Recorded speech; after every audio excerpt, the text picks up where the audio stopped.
ya Fattahu ya Alim ya Fattahu ya Alim ya Fattahu ya Alim. Rabbi zidna ilma warzuqna fahma subhanaka la ilma lana illa ma 'allamtana innaka antal alimul hakim. Qala al-mu'allif radhiyallahu anhu wa nafa'ana bi 'ulumihi wa bi barakatihi fid dharain amin amin ya rabbal alamin. Faslun arkanul imani sittatun. Halaman 8. Faslun bermulainya satu pasal. Arkanul imani bermula rukunnya iman. Sittatun itu ada 6. Antu'mina pertama hendaklah beriman engkau billahi kepada Allah wa malaikatihi dan ke malaikat-malaikatnya Allah wa kutubihi dan kitab-kitabnya Allah. Kutubun jamak taksir, jamak dari lafaz mufrad kitab, satu kitab. Kalau kutubun beberapa kitab. Wa kutubihi dan kitab-kitabnya Allah. Baca coba ya. Bismillahirrahmanirrahim. Faslun bermula ini satu pasal. Arkanul imani bermula rukunnya iman itu sittatun ada 6. Antu'minu billahi An amil nawasib. Kalau ada an soalnya harus baris pak. An tu'mina ayyaj'al jamak. Antu'mina bahwasanya hendaklah kau beriman billahi kepada Allah Subhanahu wa taala wa malaikatihi dan kepada malaikat-malaikatnya Allah taala wa kutubihi dan kitab-kitabnya Allah taala. Barukan baca bareng. Bismillahirrahmanirrahim.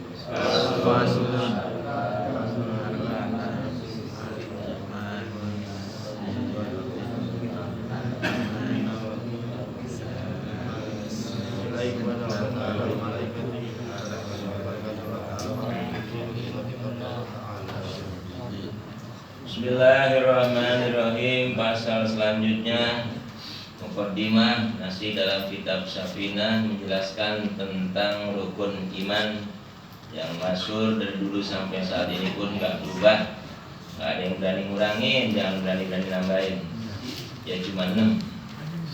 Rukun iman ada 6. Yang pertama iman kepada Allah, kedua iman pada malaikat, ketiga iman kepada kitab, keempat iman kepada para rasul utusan-utusan Allah, kelima iman kepada hari kiamat, yang keenam iman kepada ketentuan Allah baik dan buruknya itu takdir.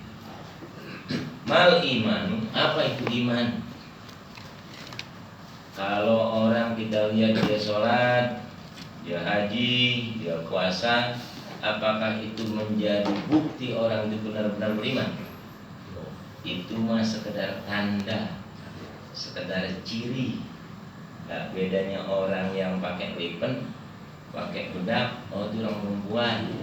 Takdir kerok sih itu bisa jadi batangan gitu.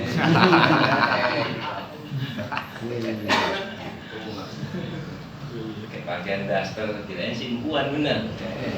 Katain galak banget. Itu mah sekedar ciri, sekedar tanda. Karena yang namanya iman itu amalul batin, bagian dalam, bagian yang di dalam yang kurang bisa kita ukur secara lahir. Buat status orang ini beriman atau enggak, itu mah hanya dirinya dan Allah. Tapi buat kita ini ingin mendapatkan pengakuan orang yang beriman, mau nggak mau batin kita pun harus mengikuti apa yang disyariatkan oleh syari, oleh Allah dan Rasulnya. Apa yang disebut iman? Yang disebut iman dalam keterangan kitab Kasyifatus Saja, al-iman huwa at-tasdiqu al-qalbiyyu bita'liq. Jadi membenarkan dalam hati. At-tasdiqu bima ja'a bihin Nabi sallallahu alaihi wasallam. Hati membenarkan, mengakui apa-apa yang dibawa dan disampaikan oleh Rasulullah sallallahu alaihi wasallam.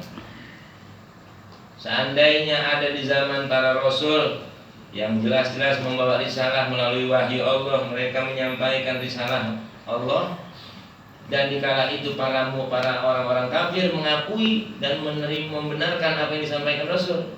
Kalau bicara iman, bicara hati, bisa dikategorikan beriman. Tapi kita belum bisa nyebut dia orang beriman apa enggaknya kalau nggak ada tandanya. Makanya perlu dizohirkan. Bentuk dari dia mengakui dan menerima apa yang dibawa Rasul harus syahadat. Ya, makanya dizohirkan kalau memang benar-benar ngaku dan terima apa yang diajarkan oleh Rasul. Ada sekarang syahadat dah. Islam itu baru namanya Islam. Kalau Islam amal lahir, tapi kalau iman amalul batin tidak dalam. Jadi at-tasdiqu bima ja'a bihi Nabi sallallahu alaihi wasallam, membenarkan atas apa-apa yang dibawa oleh Rasulullah sallallahu alaihi wasallam. Ini bentuk daripada iman. Emang apa yang sebenarnya iman? Hadisun nafsi, perkataan jiwa, at-tabi'u yang menyertai lil jazmi, pada kebulatan tekad.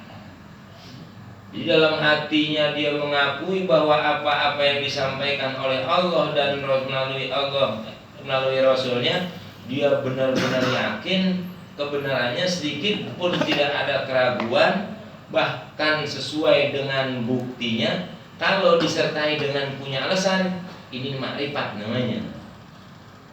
Saya yakin Allah sebagai Tuhan, Muhammad sebagai Rasul, sesuai lagi dengan buktinya Allah yang disifati dengan Al-Quran dan hadis, Muhammad yang disifati dengan Al-Quran dan hadis juga. Sedikit pun gak ada keraguan dan kuat punya berbagai macam alasan, dalil-dalilnya. Maka ini disebut kategori imannya iman makrifat, yang benar-benar sudah sedikit pun gak ada keraguan, dan bahkan bisa mendapat jaminan bukan hanya keselamatan di dunia, bisa sampai keselamatan di akhirat. Kalau sekedar ngakuin, sekedar nerima, tapi dalam hatinya ya saat ini sih gua akuin dah Allah sebagai Tuhan, Muhammad sebagai Nabi. Kalau bicara alasan ataupun dalil, mana buktinya Allah sebagai Tuhan, mana Muhammad sebagai Rasul, apa alasannya? Nggak tahu dah mesti alasannya dah. Mesti kata guru gua Allah sebagai Tuhan, Muhammad sebagai Nabi. Apa alasannya? Nggak tahu. Cuman taklid ngikutin apa yang disampaikan sama guru. Ini disebut imannya iman taklid. Iman apaan? Taklid. Apa iman taklid? Iman ikut-ikutan. Resikonya masih banyak, masih gede. Resiko menumbuhkan keraguan-raguan, resikonya bakal gampang tergelincir. Saat ini dia bisa akui Allah sebagai Rasul, Muhammad sebagai Nabi, ekonominya masih cukup, nggak ada yang mendesak, nggak ada satu situasi yang menekan. Ntar waktunya ada situasi yang mendesak, menekan, ya upaya ganti keyakinan, pindah agama nih, pokoknya pendidikan saya jamin dah, keluarga, rumah tinggal nempatin, Indonesia kardus kan.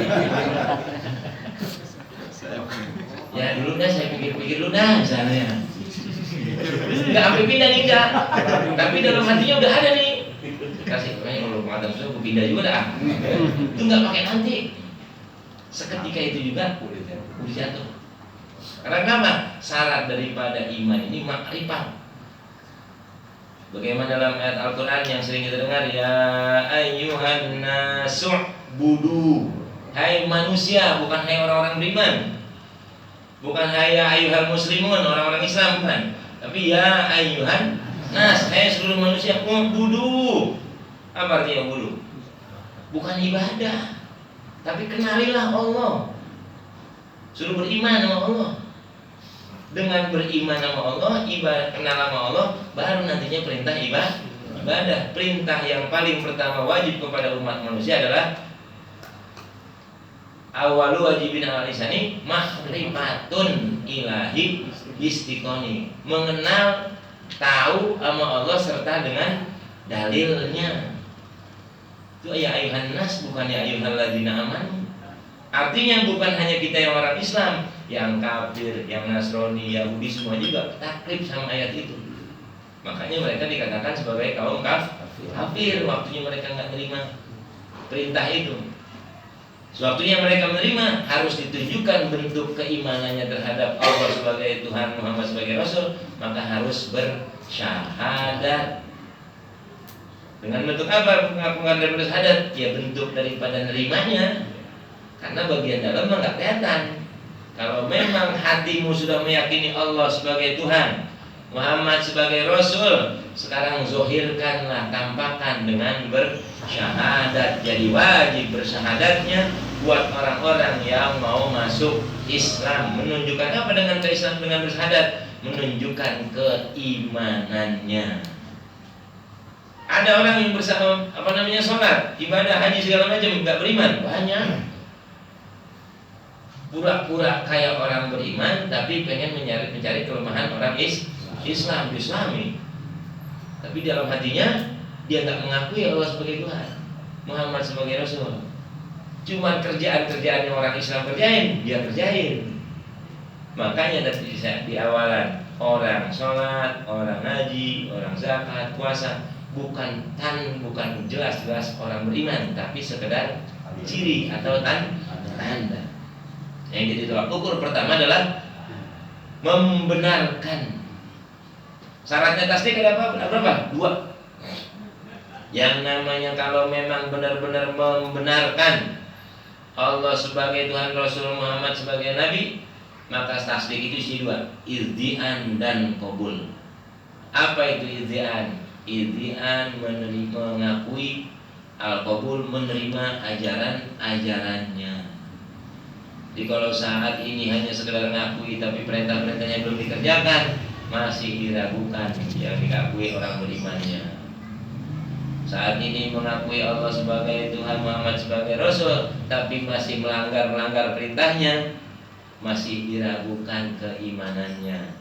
Kayak yang disebut orang beriman, at-tasdik. Apa itu at-tasdik? Membenarkan. Syarat daripada isi membenarkan 2, izdi'an sama qabul. Izdi'an artinya mengakui Allah sebagai Tuhan, Muhammad sebagai Nabi. Al-qabul menerima apa-apa yang disampaikannya. Bagian dari perintah dikerjakan, bagian yang dilarang tinggalkan. Nah, apa-apa aja yang harus diimani. Adapun yang harus diimani bagian daripada kerjaan hati, salah satunya adalah yang pertama antuk mina billahi. Pertama beriman kepada Allah. Insya Allah kita yakin semuanya kita beriman kepada Allah. Timbul pertanyaannya, emang untuk gimana sih bentuk iman kepada Allah? Kalau emang aku beriman sama Allah, apa bentuknya kita ini benar-benar ngaku beriman pada Allah? Kalau memang yakin kita ini beriman sama Allah, bagian daripada rukun iman, satu harus beriman sama Allah.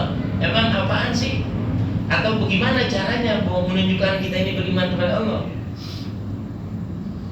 Yang tahu belum? Saya yakin semuanya ngaku beriman kepada Allah. Timbul pertanyaannya, mana buktinya? Atau bagaimana caranya buat menunjukkan kita ini beriman kepada Allah? Salah satunya, kita dibimbing melalui kitab Sifat 20, mengimani bahwa Allah Subhanahu wa ta'ala munazzahun an kulli naqsin. Allah tersucikan dari berbagai macam kekurangan. Allah itu mukammalatun, yang tersifati dengan berbagai macam sifat kesempurnaan.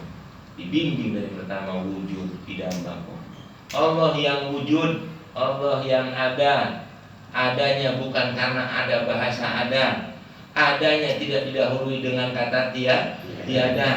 Dan adanya bukan karena disebut ada oleh makhluk. Adanya nggak bergantung terhadap keyakinan atau otoritas yang dibuat oleh makhluk. Jadi adanya Allah bukan karena ada bahasa ada, Adanya Allah tidak didahului dengan kata tiada dan tidak akan diakhiri kata tiada. Makanya dalam kitab Sifat 20 atau dalam kitab Tijan Ad-Darri, wa yajibu fi haqqihi ta'ala al-wujudu fi haqqihi ta'ala. Jadi biar kata alam dunia semua enggak Allah ciptain isi-isinya. Bahkan ada alam dunia semuanya umat muslimin enggak mengakui misalnya akan adanya Allah. Allah mah tetap ada. Meskipun nggak ada bahasa kata ada, Allah mah tetap ada. Jadi bukan karena ada orang kita ngomong ada, Allah jadi ada, bukan. Karena bihaqqihi, dari mana kita bisa tahu Allah ada? Dari kata Allah sendiri lewat Al-Quran.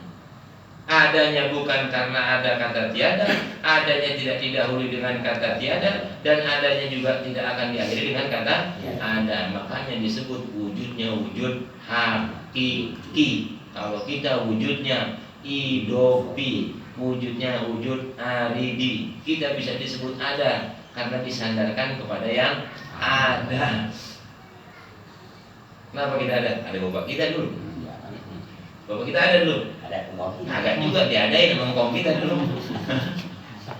Disandar, ada. Wujudnya wujud aridi. Wujud aridi wujud apaan? Baru. Tadinya enggak. Allah mah qadim, kita mah hadis. Qadim yang tidak ada permulaan dan tidak ada akhiran. Kalau kita ada permulaan, ada akhiran. Tadinya nggak ada, bakalan ada. Terus yang kedua, Allah tuh yang kidam. Kidam artinya terdahulu, adanya bukan diciptakan. Lam yalid walam yulad walam yakul lahu kufuwan ahad, enggak beranak dan enggak diberanak. Terus juga Allah itu bako, Allah yang maha kekal, enggak bakalan hancur. Allah yang sifat mukhalafatul lil awadisi, lam yalid walam yulad walam yakul lahu kufuwan, enggak ada yang sepupu. Enggak ada yang sama. Mukhalafatul lil hawadisi, Allah mau beda semua makhluknya. Allah satu, kita satu, tapi satunya di Allah sama satunya di kita beda. Kita sebut satu, tapi gabungannya banyak. Ada tangan, ada kaki, ada kepala, ada perut, tapi disebut satu. Tapi Allah disebut satu, sama nggak kita? Beda. Mukhalafat. Nah, dalam artian beriman kepada Allah dibimbing dalam kitab Sifat 20, mengimani Allah zat sebagai Tuhan, bukan yang sama seperti makhluk, wujudnya yang qadim bukan hadis, alias yang tersifati dengan sifat 20. Kenapa harus dibimbing sampai ke sana? Karena ada juga yang meyakini Allah sebagai Tuhan, tapi tidak tersifati dengan sifat 20. Allah yang diyakini sama mereka, yang dipertuhankan oleh mereka, enggak mukhalafatul lil hawadisi, enggak sesuai dengan buktinya, wujudnya enggak kekal, enggak qadim, bahkan enggak bersifat bako, adanya juga diadain. Seperti siapa? Yesus. Ya kan? Diberanakin, tapi dia baik. Tuhan Allah, cuman beda enggak pakai hukum tajwid aja dia nyebutnya. Kita pakai tajwid Allah ya, dia mah nggak pakai tajwid Allah. Ngakuin sebagai Tuhan juga, dia akui sebagai Tuhan, tapi nggak tersifati. Nah, di antara salah satu bentuk kita mengimani kepada Allah Subhanahu Wa Taala harus diyakinin dengan kita mempelajari sifat 20. Allah Esa, Allah Maha Esa, nggak ada bilangan. Allah kudrot, Allah irodat, yang irodatnya dari dulu sampai gini hari berkehendak, nggak berhenti berkehendak. Sampai saat ini pun Allah masih berkehendak. Jadi apaan aja yang Allah kehendakin, bukan berhenti Allah berkehendak, karena kan qadim. Kalau kita kadang-kadang berkehendak, kadang-kadang kagak. Kadang-kadang yang kita kerjain kita nggak rencanain, yang kita rencanain nggak kita kerjain. Tapi Allah mah qadim, selamanya berkehendak. Kudrot, kuasa, irodat, ilmu, mengetahui, ayat sama basor, kalam, qadiran, muridan, aliman, samian, basiron, mutakan, liman. Nah, bentuk kita mengakui bahwa kita beriman kepada Allah Subhanahu Wa Taala, Allah yang tersifati dengan berbagai macam sifat kesempurnaan dan tersucikan dari berbagai macam sifat kekurangan. Dan salah satu PR buat kita yang harus kita tanam, maka harus cabut dalam hati kita, buat menyempurnakan keimanan kita, cabut 4 pertanyaan buat Allah. Cabut 4 pertanyaan kepada zat Allah. Apa itu? Aina, di mana Allah? Kam, berapa Allah? Kaifa, bagaimana Allah? Mata, kapan Allah? Buat jangan sampai nanti kita dicap sebagai kategori orang yang kufur. Naudzubillah. Kalau seandainya ada satu kayak ini, akhirnya jadi penasaran, akal kita kurang basic, nggak bernutup, ngerinya merekayasa Allah, ngegambar Allah, ngebentuk-bentukin Allah. Makanya cabut daripada 4 ini. Aina, jangan ada pertanyaan di mana Allah. Sebab kalau ada pertanyaan di mana, lalu ada jawabannya, apa bedanya Allah sama kita? Masih butuh tempat. Kalau seandainya Allah butuh tempat, berarti Allah bukan zat. Allah sih sifat. Sebab yang namanya sifat pasti butuh tempat. Peci bisa disebut hitam ini sifat. Bendanya peci. Allah kira-kira butuh tempat, berarti Allah bukan zat. Sifat. Orang itu ganteng itu sifat. Orangnya, bendanya. Bisa gak ganteng gak ada orangnya? Kalau seandainya Allah itu dianggap butuh tempat, berarti Allah bukan zat. Allah itu sifat. Maka cabut aina. Jangan ada pertanyaan di mana Allah. Kalau seandainya udah ada pertanyaan di mana, bisa jadi di atas atau di bawah, di depan atau di belakang, di kanan atau di kiri, di dalam atau di luar, nempel atau berpisah. Makanya terbantahkan orang yang mengatakan Ar-Rahman 'alal 'arsy istawa. Allah ada di mana? Di aras, dengan alasan kita buktinya munajat kemana? Ke atas. Tabrakan semuanya dengan ayat-ayat Al-Quran. Innallaha aqrabu min hablil warid. Allah itu lebih dekat dibanding urat nadi. Katanya Allah di atas, tapi ada yang mengatakan hadis yang lain lebih dekat daripada urat. Kalau saya Allah di atas, yang bawah sedang ngurusin. Aina cabut, buat Allah nggak ada kata ain. Di mana? Yang kedua, kam, berapa? Jangan ada kata berapa buat Allah. Terbantah lewat sifat wahdaniyat esa. Esa nggak ada bilangan, baik bilangan gabungan dari yang banyak atau bagian dari yang banyak. Seperti ini satu gabungan dari kulit, tulang, urat, darah, daging, tapi disebut satu. Tapi gabungan dari yang banyak. Atau satu bagian dari banyak, bisa disebut satu bagian dari yang 5. Satunya Allah bukan satu yang ini, atau satunya Allah bukan bagian dari yang ini. Jangan sebut satunya Allah sama seperti satu yang ini ataupun gabungan. Jadi jangan sampai ada dalam hati kita kam, berapa Allah. Tercabut dalam hati kita, cabut tuh kata kam, berapa Allah. Yang ketiga, mata, kapan? Kapan Allah adanya? Kalau seandainya ada permulaannya, otomatis bakal ada akhirnya. Kalau ada permulaannya, berarti menuntut akal kita harus ada yang nyiptain. Siapa yang nyiptain? Kalau seandainya ada yang nyiptain, timbul pertanyaan kemudian lagi, lalu yang nyiptain dia siapa lagi? Nanti akhirnya timbul dawan. Allah 1 nyiptain 2, 2 nyiptain 3, 3 nyiptain 4. Terus aja. Atau tasalsul berantai ke bawah. Sampai ribuan Allah banyak diciptain, banyak mustahil lagi. Cabut kata mata, kapan? Yang ketiga, kaifa, bagaimana Allah. Jangan sampai disifatin Allah, disifatin tinggi, gede, bulat, panjang, segala macam gitu. Ngerinya kalau nggak dicabut, nanti dibayang-bayang mungkin terlalu sujud, Allah nongkrong gitu. Atau di atas lagi nangkep ngeliatin, nggak kom. Nauzubillah. Makanya buat menyempurnakan keimanan kita, akidah kita nih, cabut 4 dalam hati kita nih. Aina, kam, mata, kaifa. Aina artinya di mana, kam artinya berapa, mata artinya kapan, kaifa artinya bagaimana. Kalau seandainya ditanya, terus kalau seandainya bukti ada Allah, sekarang Allah lagi ngapain?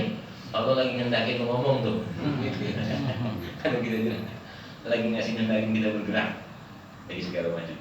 Nah, ini salah satu panduan buat menunjukkan kita beriman kepada Allah, sifati Allah dengan berbagai macam sifat kesempurnaan, cabut sucikan dari berbagai macam sifat kekurangan. Bentuk kesempurnaan keimanan kita dengan kesempurnaan Allah Subhanahu wa taala, cabut 4 sifat, karena 4 sifat ini tidak pantas pada Allah, tapi yang pantas ditanyakan kepada makhluk, di mana, kapan, berapa, bagaimana. Wa antumina billahi wa malaikatihi, dan juga beriman kepada para malaikatnya Allah. Malaikat ini kata jamak, asalnya malakun, orang-orang yang diberi kekuasaan. Makhluk Allah lam la ya'suna ma amarallah wa yaf'aluna ma yu'marun. Makhluk Allah yang selamanya enggak pernah maksiat dan selalu menjalankan apa yang diperintahkan oleh Allah. Itulah namanya malaikat. Kata Allah suruh sujud dari gini hari, dari dulu begini hari masih sujud, itu malaikat. Kata Allah suruh megangin aras saja. Malaikat Israfil suruh siap-siap megang sangkakala, begini hari nafsu banget menghirup. Udah ancang-ancang aja. Tinggal proyek sekali dah. Udah bubar kita sadarnya. Cuma memang gak dikasih nafsu. Ya aluna mayuk marun, mengerjakan apa yang diperintah, wala yasuna, dan dia gak akan durhaka, nggak akan melanggar, nurut dia Allah. Itulah para malaikat, jamak dari kata malak. Siapa itu malak? Para tentara-tentara Allah yang diberi kekuasaan atas instruksi Allah Subhanahu. Dari apa diciptakan oleh Allah? Min nurin, daripada cahaya. Kalau jeberin sayapnya aja dari masyrik ke maghrib baru sayapnya banget. Bagaimana awaknya?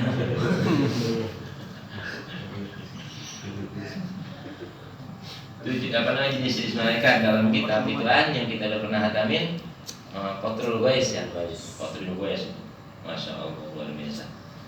Dia nggak makan, nggak minum, nggak kawin, nggak beranak, nggak laki, nggak perempuan. Jadi bohong tuh kalau misalnya ada gambar-gambar bodinya kuda, kepalanya empuan, cakep banget, bohong. Kalau ada yang gitu bayangin, mainan di rumah.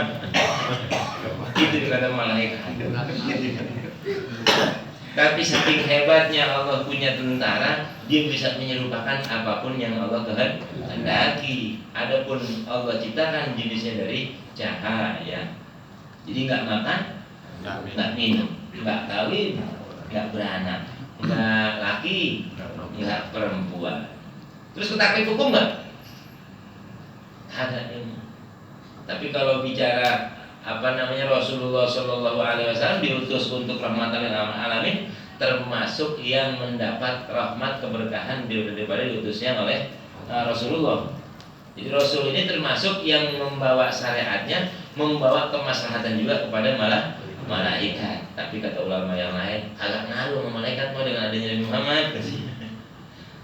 Kalau dalam pendapat para ba'duhum, sebagian para ulama, karena rahmatan lil alamin ditujukan hanya oleh Allah, Rasulullah itu kepada manusia, jin dan makhluk alam semesta. Wa kutubihi, dan kitab-kitabnya Allah yang Allah turunkan kurang lebih sebanyak 104 kitab. Jumlah kitab yang Allah turunkan kepada para anbiya, para rasul, para utusan-utusan Allah, jumlahnya berapa? 104 kitab angkanya. Di antaranya Allah turunkan kepada Nabi Sis, kepada Nabi Ibrahim, kepada Nabi siapa lagi yang masyhur sama kita? Nabi Musa. Tapi yang wajib kita tahu cuma 4. Yang wajib kita tahu cuma 4. Yang 100 sudah cuma angkanya aja. Intinya Allah turunkan kitab itu sebanyak 104 kitab. Yang wajib kita tahu plus hanya dengan nama-namanya, yaitu 4. Allah turunkan Al-Quran kepada Nabi Muhammad, Injil kepada Nabi Isa, Taurat kepada Nabi Musa, Zabur kepada Nabi Daud. Itu yang wajib kita imani. Adapun syariatnya udah nggak diberlakukan lagi. Walaupun Injil ada sekarang, nggak diberlakukan, dinasah dengan Al-Quran. Walaupun Daud Zabur ditemukan, udah nggak diberlakukan. Zabur ditemukan juga, udah nggak diberlakukan. hanya itu dibatasi oleh Allah ajaran pada syariat pada umatnya saja. Tapi kalau Rasulullah ila yaumil qiyamah Al-Quran, bahkan nanti Nabi Isa turun, Allah turunkan lagi menjadi umat Nabi Muhammad, bawa syariat umat Nabi Muhammad. Terus syariat-syariat yang lain bagaimana umat Nabi dulu? Enggak sesempurna umat Nabi Muhammad. Enggak ada tuh sholat 5 waktu. Ada yang satu waktu katanya 50 rakaat. Sekali doang sholatnya, cuma sekali sholat 50 rakaat. Bagusnya kita bukan umat dia dong. Yang 2 rakaat isiakan mulu kita.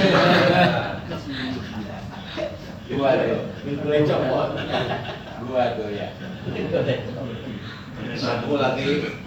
Jadi yang perlu kita imani daripada bentuk kita beriman kepada kitab-kitab Allah, kita imani kitab itu jumlahnya 104 angkanya, yang wajib kita ketahui hanya cuma 4. Di antaranya itu Allah turunkan kepada Nabi Muhammad, kepada Nabi Musa, kepada Nabi Daud, kepada Nabi Isa. Wa antum minal wa rusulihi, dan kepada utusan-utusan Allah. Wallahu a'lam bishawab. Rabbin bima lam kana Rabbi alimna lasiyan fauna Rabbi fakina wa fakir alana wa qarabati lana fi dinina tawassalna bita'alumi tawassalna bitalimi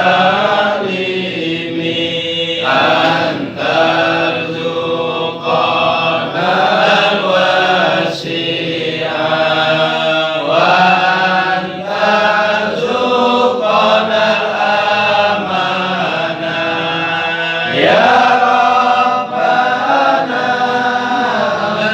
Tuhan kami, manfaatkan ilmu pada kami untuk anak juga keluarga hingga paham ilmu agama. Kami tawasul dengan pengajian, kami tawasul dengan pengajaran. Semoga Allah memberi rizki, kemudahan dan kedamaian.